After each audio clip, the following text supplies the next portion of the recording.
கோவை மருதமலை சுப்பிரமணிய சுவாமி கோவில் கும்பாபிஷேக விழா ஏற்பாடுகள் தீவிரம்.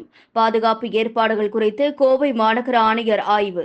கோவை அடுத்த மருதமலையில் சுப்பிரமணிய சுவாமி கோவில் உள்ளது.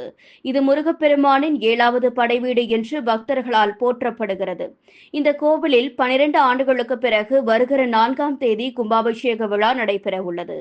இதனை ஒட்டி குண்டம், வர்ணம் தீட்டுதல் உள்ளிட்ட திருப்பணிகள் தீவிரமாக நடைபெற்று வருகிறது. கும்பாபிஷேகத்திற்கு பல்லாயிரக்கணக்கான பக்தர்கள் வருவார்கள் என்று எதிர்பார்க்கப்படுகிறது. எனவே கும்பாபிஷேக விழா ஏற்பாடுகளை ஆய்வு செய்வதற்காக கோவை மாவட்ட காவல் ஆணையர் சரவணசுந்தர் மருதமலைக்கு வந்தார். அவர் மலை அடிவாரத்தில் இருந்து கோவில் வரை சென்று கும்பாபிஷேக ஏற்பாடுகள், பக்தர்களுக்கான வசதிகளை பார்வையிட்டு ஆய்வு செய்தார். இதையடுத்து அவர் பக்தர்களுக்கு குடிநீர், ஓய்வெடுக்கும் வசதி, படிக்கட்டுகள் வழியாக நடந்து பக்தர்கள் இளைப்பாற பந்தல்கள், வாகனங்களை நிறுத்துவதற்கான இட வசதி உள்ளிட்டவை குறித்து அதிகாரிகளிடம் கேட்டறிந்தார். மலைப்பாதையில் மட்டும் 16 இடங்களில் மாநகராட்சி சார்பில் குடிநீர் வசதி ஏற்படுத்தப்பட்டுள்ளது. இதைத் தொடர்ந்து கும்பாபிஷேக விழா ஏற்பாடுகள், முக்கிய பிரமுகர்கள் வரும் வழி, பாதுகாப்பு, மருத்துவ வசதி உள்ளிட்டவை குறித்து அதிகாரிகளுடன் ஆலோசித்து அறிவுரை வழங்கினார்.